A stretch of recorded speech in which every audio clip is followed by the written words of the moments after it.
ಬಂಧುಗಳೇ ನಮಸ್ಕಾರ, ಹೇಗಿದ್ರೆ ನೀವೆಲ್ಲರೂ? ನಾನು ಸುಬ್ರಹ್ಮಣ್ಯ ಎಸ್ ಹಂಡಿಗೆ. ಬಂಧುಗಳೇ, ಈ ವಿಡಿಯೋ ಮಾಡ್ತಿರುವಂತಹ ಈ ಸಮಯ ಹೆಚ್ಚು ಕಡಿಮೆ 8 ಗಂಟೆಯ ಆಸುಪಾಸು. ನನ್ನ ಸುತ್ತಮುತ್ತಲಿನ ವಾತಾವರಣವನ್ನು ನೀವು ಗಮನಿಸ್ತಾ ಇದ್ದೀರಿ. ನಾನು ಸದ್ಯ ಹಾಸನ ಭಾಗದಲ್ಲಿ ಇದ್ದೇನೆ. ಇಲ್ಲಿ ನೀವು ಸುತ್ತ ಗಮನಿಸಿದಾಗ ನಮಗೆ ಆ ಕಡೆ ಒಂದಷ್ಟು ಮನೆ, ಈ ಕಡೆ ಒಂದಷ್ಟು ಮನೆ, ಬೇರೆ ಬೇರೆ ಬಿಲ್ಡಿಂಗ್ಸ್ಗಳೆಲ್ಲವೂ ಕೂಡ ಅಸಲಿಗೆ ಇದೆ. ಆದರೆ ಈಗ ನಿಮಗೆ ಸುತ್ತಮುತ್ತ ಮನೆ ಇರೋದು ಕೂಡ ಕಾಣಿಸ್ತಾ ಇಲ್ಲ, ಅಥವಾ ಬೇರೆ ಯಾವುದಾದ್ರೂ ಬಿಲ್ಡಿಂಗ್ಸ್ಗಳಿದ್ರೂ ಕೂಡ ಕಾಣಿಸ್ತಾ ಇಲ್ಲ. ಅದಕ್ಕೆ ಕಾರಣ ಎಲ್ಲ ಕಡೆಗಳಲ್ಲೂ ಕೂಡ ಹಿಮ ಆವರಿಸಿಕೊಂಡಿದೆ. ಸ್ವಲ್ಪ ದಿನಗಳ ಹಿಂದೆ ಈ 8 ಗಂಟೆ ಸುಮಾರಿಗೆ ಅಂದಾಗ ನಾವು ಸಣ್ಣದಾಗಿ ಬಿಸಿಲನ್ನ ನೋಡ್ತಾ ಇದ್ವಿ. ಈ ಪರಿಯಾದಂಥ ಹಿಮ ಅಂಥದ್ದೇನೂ ಕೂಡ ಇರ್ತಾ ಇರಲಿಲ್ಲ. ಆದರೆ ಈಗ ನೀವು ಕಂಪ್ಲೀಟ್ ಆಗಿ ನೋಡಿದಾಗ ಎಲ್ಲ ಕಡೆಗಳಲ್ಲೂ ಕೂಡ ಹಿಮ ಆವರಿಸ್ಕೊಂಡು ಬಿಟ್ಟಿದೆ.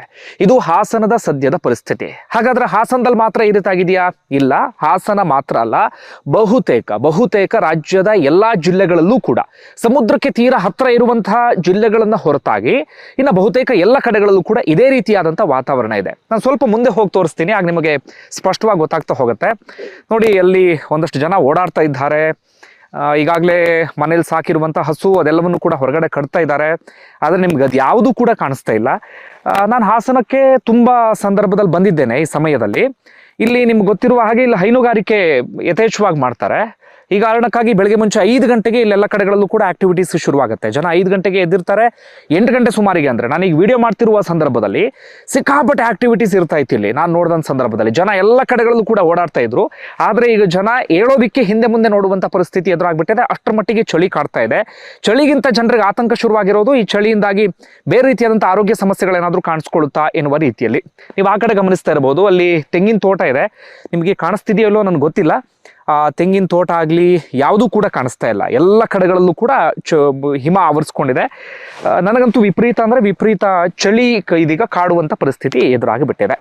ಹಾಗಾದ್ರೆ ಯಾಕೆ ಈ ಪರಿಯಾದಂಥ ಚಳಿ? ಇನ್ನೆಷ್ಟು ದಿನಗಳ ಕಾಲ ಇರುತ್ತೆ? ವಿಪತ್ತು ನಿರ್ವಹಣಾ ಇಲಾಖೆ ಇದಕ್ಕೆ ಸಂಬಂಧಪಟ್ಟ ಏನು ಹೇಳ್ತಾ ಇದೆ, ಏನು ಮುನ್ನೆಚ್ಚರಿಕೆ ಕ್ರಮ ತೆಗೆದುಕೊಳ್ಬೇಕು ಅಂತ ಸೂಚನೆ ಕೊಡ್ತಾ ಇದೆ, ಅದೆಲ್ಲವನ್ನು ಕೂಡ ನಾವು ಗಮನಿಸ್ತಾ ಹೋಗೋಣ. ಬಂಧುಗಳೇ, ಹಾಗಾದ್ರೆ ಇದು ಫಸ್ಟ್ ಟೈಮ್ ಈ ಪರಿಯಾದಂಥ ಚಳಿ? ನಾನು ತುಂಬ ಜನರನ್ನು ಮಾತಾಡಿಸ್ತಾ ಇದ್ದೆ. ಇಲ್ಲೇ ನಾನು ಹಾಸನದಲ್ಲಿ ಇದ್ದೀನಲ್ಲ, ಇಲ್ಲಿ ಕೇಳುವಾಗ ಅವರೆಲ್ಲರೂ ಹೇಳ್ತಾ ಇದ್ರು, ನೋಡಿ ಜಗತ್ತೆಲ್ಲವೂ ಕೂಡ ಬದಲಾಗ್ತಾ ಇದೆ, ಸ್ವಲ್ಪ ದಿನಕ್ಕೆ ಜಗತ್ತಲ್ಲಿ ಪ್ರಳಯ ಆಗಿಬಿಡುತ್ತೆ, ಮನುಷ್ಯನ ದುರಾಸೆಗೆ ಎಲ್ಲವೂ ಕೂಡ ಏರುಪೇರು ಆಗ್ಬಿಡ್ತಾ ಇದೆ, ಅಂದರೆ ಹವಾಮಾನ ಎಲ್ಲವೂ ಕೂಡ ಈ ಪರಿಯಾದಂಥ ಚಳಿಯನ್ನು ನಾವು ಯಾವತ್ತೂ ಕೂಡ ಕಂಡಿರಲಿಲ್ಲ ಎನ್ನುವಂಥ ಮಾತನ್ನು ಹೇಳ್ತಾ ಇದ್ದಾರೆ. ಅವರ ಮಾತಿನಲ್ಲಿ ನಾನು ಅರ್ಥನೇ ಇಲ್ಲ ಅಂತ ಹೇಳ್ತಿಲ್ಲ, ಅವ್ರ ಮಾತಿನಲ್ಲಿ ಒಂದಷ್ಟು ಅರ್ಥ ಇದೆ. ಹೌದು, ಮನುಷ್ಯನ ದುರಾಸೆಯಿಂದಾಗಿ ನಾವು ಪ್ರಕೃತಿಯನ್ನು ನಾಶ ಮಾಡ್ತಾ ಇದ್ದೇವೆ, ಪ್ರಕೃತಿ ನಮಗೆ ಬೇಕಾದ ಹಾಗೆ ಕುಣಿಸೋದಿಕ್ಕೆ ಶುರು ಮಾಡ್ಕೊಂಡಿದ್ದೇವೆ, ಹೀಗಾಗಿ ಪ್ರಕೃತಿ ಈಗ ನಮ್ಮನ್ನು ಕುಣಿಸೋದಿಕ್ಕೆ ಶುರು ಮಾಡ್ಕೊಂಡಿದೆ ಅಂದ್ರೂ ಕೂಡ ತಪ್ಪಾಗ್ಲಿಕ್ಕಿಲ್ಲ. ಅದು ಒಂದು ರೀಸನ್ನೇ. ಅಂದ್ರೆ ಮನುಷ್ಯನ ದುರಾಸೆ, ನಾವು ಪ್ರಕೃತಿಗೆ ವಿಪರೀತವಾಗಿ ಹಿಂಸೆ ಕೊಡ್ತಿರುವ ಕಾರಣಕ್ಕಾಗಿ ಹವಾಮಾನದಲ್ಲಿ ಸ್ವಲ್ಪ ಮಟ್ಟಿಗೆ ಏರುಪೇರು ಅಂಥದ್ದೆಲ್ಲವೂ ಕೂಡ ಆಗ್ತಾ ಇದೆ. ಅದರ ಆಚೆಗೆ ಚಳಿಗೆ ನಾವು ಪರ್ಟಿಕ್ಯುಲರ್ ಆಗಿ ಒಂದಷ್ಟು ರೀಸನ್ ನೋಡ್ತಾ ಹೋಗೋದಾದ್ರೆ, ನಾವು ಉತ್ತರ ಭಾರತದಿಂದ ಈ ಕಡೆ ದಕ್ಷಿಣದ ಕಡೆಗೆ ವಿಪರೀತ ಶೀತ ಗಾಳಿ ಬೀಸ್ತಾ ಇದೆ. ಈಗ ಈ ಚಳಿ ಅಂದ್ರೆ ಯಾವುದೋ ಚಂಡಮಾರುತದ ಎಫೆಕ್ಟ್ ಕಾರಣಕ್ಕಾಗಿ ಅಥವಾ ವಾಯುಭಾರ ಕುಸಿತ ಕಾರಣಕ್ಕಾಗಿ ಹೀಗಾಗುತ್ತೆ ಈ ರೀತಿ ಒಂದಷ್ಟು ಹೇಳ್ತೀವಲ್ಲ, ಅದಲ್ಲ. ಶೀತ ಗಾಳಿ ವಿಪರೀತವಾಗಿ ಬೀಸ್ತಾ ಇದೆ. ಡಿಸೆಂಬರ್ ಅಂದಾಗ ಸಹಜವಾಗಿ ಪ್ರತಿ ವರ್ಷ ಚಳಿ ಇರ್ತಾ ಇತ್ತು, ಆದರೆ ಈ ಬಾರಿ ವಿಪರೀತ ಆಗಿದೆ. ನಾನು ಒಂದಷ್ಟು ವಿವರಗಳನ್ನು ಸಂಗ್ರಹಿಸಿದಾಗ 2012ರ ಸಂದರ್ಭದಲ್ಲಿ ಈ ರೀತಿಯಾಗಿತ್ತಂತೆ. ಈಗ 2025, ಅದಾದ ಬಳಿಕ ಈ ಸುದೀರ್ಘ ಅವಧಿಯಲ್ಲಿ ಈ ಪರಿಯಾಗಿ ಚಳಿಗಾಲದಲ್ಲಿ ಬದಲಾವಣೆ ಆಗಿರಲಿಲ್ಲ. ಆದರೆ ಇದೀಗ ಬಹಳ ಬದಲಾವಣೆ ಆಗ್ತಾ ಇದೆ. ಅದಕ್ಕೆ ಪ್ರಮುಖವಾದಂಥ ಕಾರಣ ವಿಪರೀತ ಶೀತ ಗಾಳಿ ಬೀಸ್ತಾ ಇದೆ. ಯಾಕೆ ಬೀಸ್ತಾ ಇದೆ? ವೈಜ್ಞಾನಿಕವಾಗಿ ನಾವು ನೋಡ್ತಾ ಹೋಗೋದಾದ್ರೆ ಏನಾಗುತ್ತೆ ಅಂದ್ರೆ, ಹಗಲಿನ ಸಂದರ್ಭದಲ್ಲಿ ಭೂಮಿ ಶಾಖವನ್ನು ಸಂಪೂರ್ಣವಾಗಿ ಹೀರ್ಕೊಂಡು ಬಿಡುತ್ತೆ. ನಿಮಗೆ ಗೊತ್ತಿರುವ ಹಾಗೆ ಶಾಖವನ್ನು ಏನು ಮಾಡುತ್ತೆ, ಕಂಪ್ಲೀಟ್ ಆಗಿ ಹೀರ್ಕೊಂಡು ತನ್ನಲ್ಲಿ ಇಟ್ಕೊಳ್ಳುತ್ತೆ. ರಾತ್ರಿ ಆಗ್ತಾ ಇದ್ದ ಹಾಗೆ ಆ ಶಾಖವನ್ನು ರಿಲೀಸ್ ಮಾಡಿಬಿಡುತ್ತೆ. ರಿಲೀಸ್ ಮಾಡಿದಾಗ ಏನು ಮಾಡ್ತವೆ, ಮೇಲ್ಗಡೆ ಇರುವಂಥ ಮೋಡಗಳಿರ್ತಾವಲ್ಲ ಆಕಾಶದಲ್ಲಿ, ಆ ಮೋಡಗಳು ಅದನ್ನು ಕಂಪ್ಲೀಟ್ ಆಗಿ ಕ್ಯಾಪ್ಚರ್ ಮಾಡಿ ಬಿಡ್ತವೆ. ಇಲ್ಲಿ ಹೋಗುವಂಥ ಶಾಖವನ್ನು ಕ್ಯಾಪ್ಚರ್ ಮಾಡಿಬಿಡ್ತವೆ. ಅದಾದ ಬಳಿಕ ಮುಂದಿನ ಪ್ರೋಸೆಸ್ ಎಲ್ಲವೂ ಕೂಡ ಆಗ್ತಾ ಹೋಗುತ್ತೆ ವಾತಾವರಣದಲ್ಲಿ. ಆದರೆ ಈಗೇನಾಗಿದೆ, ನೀವು ಆಕಾಶವನ್ನು ಗಮನಿಸ್ಬೋದು. ನೀವು ನೋಡಿದಾಗ ಮೋಡ ತೀರಾ ಕಡಿಮೆ ಇದೆ. ಮೋಡ ತೀರಾ ಕಡಿಮೆ ಇರುವಂಥ ಕಾರಣಕ್ಕಾಗಿ ಇಲ್ಲಿಂದ ಹೋಗುವಂತಹ ಶಾಖ ಇದೆಯಲ್ಲ, ಅದನ್ನು ಮೋಡ ಕ್ಯಾಪ್ಚರ್ ಮಾಡ್ತಾ ಇಲ್ಲ. ಕ್ಯಾಪ್ಚರ್ ಮಾಡದ ಕಾರಣಕ್ಕಾಗಿ ಅದು ಥಂಡಿಯಾಗಿ ಪರಿವರ್ತನೆ ಆಗ್ತಾ ಇದೆ.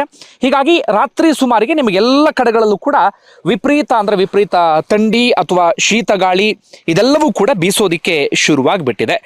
ಮೋಡ ಯಾಕೆ ಕಡಿಮೆ ಆಗ್ತಾ ಇದೆ ಅಂತ ಗಮನಿಸ್ತಾ ಹೋಗೋದಾದ್ರೆ ಅದಕ್ಕೆ ಪರ್ಟಿಕ್ಯುಲರ್ ಆದಂಥ ರೀಸನ್ ಗೊತ್ತಾಗ್ತಾ ಇಲ್ಲ.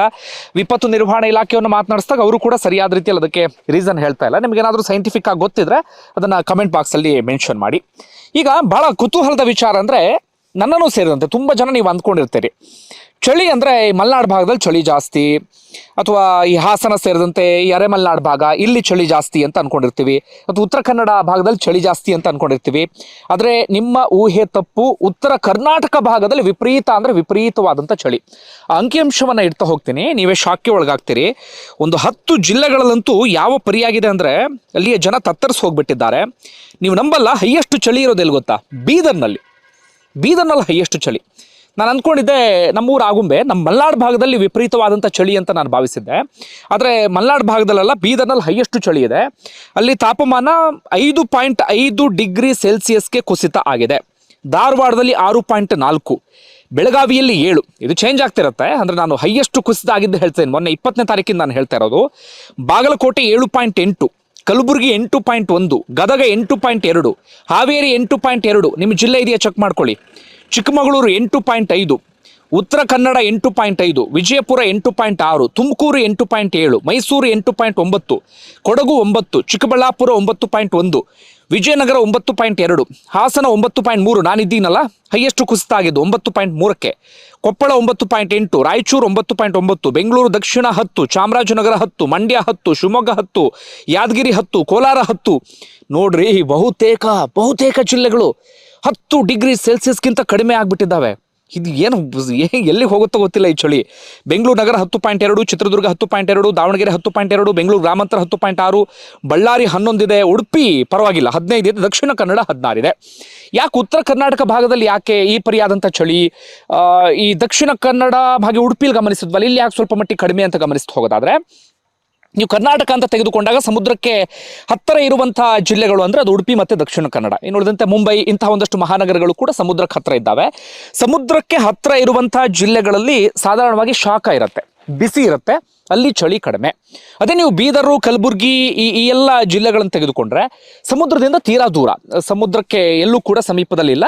ಆ ಕಾರಣಕ್ಕಾಗಿ ನಿಮಗೆ ಉತ್ತರ ಕರ್ನಾಟಕ ಭಾಗದಲ್ಲಿ ಚಳಿ ಸ್ವಲ್ಪ ಮಟ್ಟಿಗೆ ಜಾಸ್ತಿ ಇದೆ. ಸ್ವಲ್ಪ ಅಲ್ಲ, ವಿಪರೀತ ಅಂದರೆ ವಿಪರೀತ ಜಾಸ್ತಿ ಆಗಿ ಹೋಗ್ಬಿಟ್ಟಿದೆ. ಇದು ಚಳಿಗೆ ಸಂಬಂಧಪಟ್ಟಂಥ ಒಂದಷ್ಟು ಮಾಹಿತಿ, ಅಂದರೆ ಉತ್ತರ ಕರ್ನಾಟಕಕ್ಕೆ ಸಂಬಂಧಪಟ್ಟಂಥ ಮಾಹಿತಿ. ಅದರ ಆಚೆಗೆ ಎಷ್ಟು ದಿನ ಇರುತ್ತೆ ಅಂತ ಗಮನಿಸ್ತಾ ಹೋಗೋದಾದರೆ ಹವಾಮಾನ ಇಲಾಖೆಯವರು ಹೇಳ್ತಿದ್ದಾರೆ ಹೆಚ್ಚು ಕಡಿಮೆ ಜನವರಿ 10ರವರೆಗೂ ಕೂಡ ಹೀಗೆ ಇರುತ್ತೆ. ಇನ್ನೊಂದು 3-4 ದಿನಗಳ ಕಾಲ ವಿಪರೀತ ಅಂದರೆ ವಿಪರೀತ ಶೀತ ಗಾಳಿ ಬೀಸ್ತಾನೆ ಇರುತ್ತೆ. ಉತ್ತರ ಕರ್ನಾಟಕದ ಒಂದು 5 ಜಿಲ್ಲೆಗಳು ಸೇರಿದಂತೆ ಬಹುತೇಕ ಎಲ್ಲ ಜಿಲ್ಲೆಗಳಲ್ಲೂ ಕೂಡ ಶೀತ ಗಾಳಿ ಬೀಸುತ್ತೆ. ಬೆಳಗ್ಗೆ ಮುಂಚೆ 11 ಗಂಟೆಯವರೆಗೂ ಕೂಡ ನಿಮಗೆ ವಾತಾವರಣ ಇದೇ ರೀತಿಯಾಗಿರುತ್ತೆ. 11 ಗಂಟೆವರೆಗೂ ಕೂಡ ನೀವು ಬಿಸಿಲು ನೋಡೋದು ಬಹಳ ಕಷ್ಟ ಎನ್ನುವಂಥ ಪರಿಸ್ಥಿತಿ ಇರುತ್ತೆ. ಹಾಗಾದರೆ ಏನು ಮಾಡಬೇಕು ಈ ಸಂದರ್ಭದಲ್ಲಿ? ಮಕ್ಕಳನ್ನು ಕೂಡ ಸ್ಕೂಲಿಗೆ ಕಳಿಸ್ತಾ ಇರ್ತೀವಿ, ಹೇಗೆ ಎಚ್ಚರಿಕೆಯನ್ನು ವಹಿಸಬೇಕು ಅಂತ ನಾವು ನೋಡ್ತಾ ಹೋಗೋದಾದರೆ ಆದಷ್ಟು ಆರೋಗ್ಯದ ಕಡೆಗೆ ಗಮನ ಕೊಡಿ. ಈ ಸಂದರ್ಭದಲ್ಲಿ ಇನ್ನಿಲ್ಲದಂಥ ಸಮಸ್ಯೆಗಳು ಕಾಣಿಸ್ಕೊಳ್ಳುತ್ತೆ. ನಮಗೆ ಹಿಂದೆ ಏನಾಗ್ತಿತ್ತು ಅಂದರೆ ನಿಮಗೆ ಚಳಿ ಇದ್ರೂ ಕೂಡ ಹೆಚ್ಚಿನ ಆರೋಗ್ಯ ಸಮಸ್ಯೆಗಳು ಕಾಣಿಸ್ಕೊಳ್ತಾ ಇರಲಿಲ್ಲ, ಕಾರಣ ಏರ್ ಪೊಲ್ಯೂಷನ್ ಬಹಳ ಕಡಿಮೆ ಇತ್ತು. ಆದರೆ ಈಗ ಏನಾಗ್ಬಿಟ್ಟಿದೆ, ವಿಪರೀತ ಅಂದರೆ ವಿಪರೀತ ಏರ್ ಪೊಲ್ಯೂಷನ್ ಶುರುವಾಗ್ಬಿಟ್ಟಿದೆ. ಆ ಏರ್ ಪೊಲ್ಯೂಷನ್ ಕಾರಣಕ್ಕಾಗಿ ಮೊದಲೇ ನಿಮಗೆ ಚಳಿಯೂ ಕೂಡ ಜಾಸ್ತಿ ಇತ್ತು ಅಂತಾದರೆ ನಿಮ್ಮ ಆರೋಗ್ಯ ಇನ್ನಷ್ಟು ಹದಗೆಡೋಕೆ ಶುರುವಾಗುತ್ತೆ. ನೀವು ದೆಹಲಿಯಲ್ಲಿ ಗಮನಿಸ್ತಾ ಇರ್ಬೋದು, ದೆಹಲಿಯ ಪರಿಸ್ಥಿತಿ ಹೇಗಾಗಿದೆ ಅಂದರೆ, ನಾನು ದೆಹಲಿದು ಹೇಳ್ತೀನಿ ನೋಡಿ, ನನ್ನ ಕಣ್ಣು ಕಾಣಿಸ್ತಾ ಇದೆ, ನಿಮ್ಗೆ ಗೊತ್ತಾಗ್ತಿದೆಯಲ್ಲೋ, ಹಂಗೆ ಆ ಲೆವೆಲಿಗೆ ಬೀಳ್ತಾ ಇದೆ ಹಿಮ, ಅಷ್ಟು ಬೀಳೋಕೆ ಶುರುವಾಗಿದೆ. ದೆಹಲಿಯಲ್ಲಿ ನೀವು ಗಮನಿಸ್ತಿದ್ರೆ ಇಲ್ವೋ, ಅಲ್ಲಿ AQI ಅಂತ ಕರಿತೀವಿ, ಏರ್ ಕ್ವಾಲಿಟಿ ಇಂಡೆಕ್ಸ್ ಅಂತೇಳಿ, ವಾಯು ಗುಣಮಟ್ಟವನ್ನು ನಾವು ಅಳಿತೀವಲ್ಲ. ಮೊನ್ನೆ ತಾನೇ ಒಂದು ವಿಡಿಯೋನು ಕೂಡ ನಾನು ಮಾಡಿದ್ದೆ. ಅದು ನಿಮ್ಗೆ 400 ಕ್ರಾಸ್ ಆಗಿಬಿಟ್ಟಿದೆ, 498ವರೆಗೆ ಹೋಗ್ಬಿಟ್ಟಿದೆ. ನಾವು 300 ಅಂದರೆ ಡೇಂಜರ್ ಅಂತೀವಿ, ಅದು 498ವರೆಗೆ ಹೋಗ್ಬಿಟ್ಟಿದೆ. ಜನ ಉಸಿರಾಡೋದಕ್ಕೆ ಒದ್ದಾಡ್ತಿದ್ದಾರೆ, ಲಂಗ್ಸ್ ಎಲ್ಲವೂ ಕೂಡ ಸುಟ್ಟು ಹೋಗುವಂಥ ರೀತಿಯಲ್ಲಿ ಆಗ್ತಾ ಇದೆ ಅವರಿಗೆ. ಅಂದರೆ ದೆಹಲಿ ಆ ಮಟ್ಟಕ್ಕೆ ಹೋಗಿಬಿಟ್ಟಿದೆ. ಕೇವಲ ದೆಹಲಿ ಅಲ್ಲ, ನಮ್ಮಲ್ಲೂ ಕೂಡ ಈ ಏರ್ ಪೊಲ್ಯೂಷನ್ ಅಂಥದ್ದೆಲ್ಲವೂ ಕೂಡ ಜಾಸ್ತಿ ಆಗ್ತಿದೆ. ಹೀಗಾಗಿ ಚಳಿಗಾಲದಲ್ಲಿ ಆದಷ್ಟು ಎಚ್ಚರಿಕೆಯಿಂದಿರಿ, ಬೆಚ್ಚಗಿನ ಉಡುಪನ್ನು ಧರಿಸಿ, ನೀವು ನೀರಿನ ವಿಚಾರದಲ್ಲಿ ಆದಷ್ಟು ಕಾಳಜಿಯನ್ನು ವಹಿಸಿ. ನಾವು ತುಂಬ ಜನ ಅಂದ್ಕೊಳ್ತೀವಿ ಚಳಿಗಾಲದಲ್ಲಿ ಹೆಚ್ಚು ನೀರು ಕುಡಿಯೋ ಅವಶ್ಯಕತೆ ಇಲ್ಲ ಅಂತ ಹೇಳಿ, ಆದರೆ ಹೆಚ್ಚೆಚ್ಚು ನೀರನ್ನು ಕುಡೀರಿ. ನಿಮ್ಮ ಬಾಡಿ ಯಾವುದೇ ಕಾರಣಕ್ಕೂ ಡಿಹೈಡ್ರೇಟ್ ಆಗೋದಕ್ಕೆ ಅವಕಾಶವನ್ನು ಮಾಡಿಕೊಡ್ಬೇಡಿ. ಮಕ್ಕಳ ವಿಚಾರದಲ್ಲಿ ಸ್ವಲ್ಪ ಮಟ್ಟಿಗೆ ಎಚ್ಚರಿಕೆಯನ್ನು ವಹಿಸಿ. ಮಕ್ಕಳನ್ನ ತುಂಬ ಅಂದರೆ ಹಿಮ ಬೀಳ್ತಾನೆ ಇತ್ತು 10-11 ಗಂಟೆವರೆಗೆ ಅಂತಾದರೆ 1-2 ದಿನ ಮಕ್ಕಳಿಗೆ ರಜೆ ಹಾಕ್ಸಿದ್ರೂ ಸಮಸ್ಯೆ ಇಲ್ಲ. ಅಂದರೆ ತೀರಾ ಚಿಕ್ಕ ಮಕ್ಕಳು ಆಗಿಬಿಟ್ರೆ, ಅಥವಾ ಅವ್ರಿಗೇನಾದರೂ ಆರೋಗ್ಯದ ವಿಚಾರದಲ್ಲಿ ಸ್ವಲ್ಪ ಮಟ್ಟಿಗೆ ವ್ಯತ್ಯಾಸ ಇತ್ತು ಅಂತಾದರೆ ಸ್ಕೂಲಿಗೂ ಕೂಡ ಕಳ್ಸೋಕೆ ಹೋಗಬೇಡಿ. ಯಾಕಂದರೆ ಇನ್ನೊಂದು ವಾರ ಇದೇ ರೀತಿಯಾದಂಥ ಚಳಿ ಇರುತ್ತೆ. ಹೀಗಾಗಿ ಮಕ್ಕಳ ವಿಚಾರದಲ್ಲೂ ಕೂಡ ಎಚ್ಚರಿಕೆಯನ್ನು ವಹಿಸಿ. ಆದಷ್ಟು ಆರೋಗ್ಯದ ವಿಚಾರದಲ್ಲಿ ನೀವೆಲ್ಲರೂ ಕೂಡ ಎಚ್ಚರಿಕೆಯನ್ನು ವಹಿಸಿ. ನನಗೆ ವಿಡಿಯೋ ಮಾಡೋಕ್ಕೆ ಶುರು ಮಾಡಿ 10 ನಿಮಿಷ ಆಯಿತಾ, 10 ನಿಮಿಷದಲ್ಲಾದರೂ ಸ್ವಲ್ಪ ಹಿಮ ಕಡಿಮೆ ಆಗಿರಬೇಕಿತ್ತು. ನೀವು ನೋಡಿ ಇಲ್ಲಿ ಯಾವ ರೀತಿಯಲ್ಲೂ ಕೂಡ ಕಡಿಮೆ ಆಗಿಲ್ಲ, ಇದು ಕಡಿಮೆ ಆಗುವ ರೀತಿಯಲ್ಲೂ ಕೂಡ ಕಾಣಿಸ್ತಾ ಇಲ್ಲ. ಒಟ್ಟಾರೆ ಬಂಧುಗಳೇ, ನಿಮ್ಗೇನು ಅನಿಸುತ್ತೆ? ನಿಮ್ಮ ಜಿಲ್ಲೆಯಲ್ಲಿ ಯಾವ ರೀತಿಯಾದಂಥ ಪರಿಸ್ಥಿತಿ ಇದೆ, ಹೇಗಿದೆ ವಾತಾವರಣ? ಕಮೆಂಟ್ ಬಾಕ್ಸಲ್ಲಿ ಮೆನ್ಷನ್ ಮಾಡಿ. ಇಲ್ಲಂತೂ ವಿಪರೀತ ಅಂದರೆ ವಿಪರೀತ ಚಳಿ. Thank you video ನೋಡಿದ್ದಕ್ಕಾಗಿ.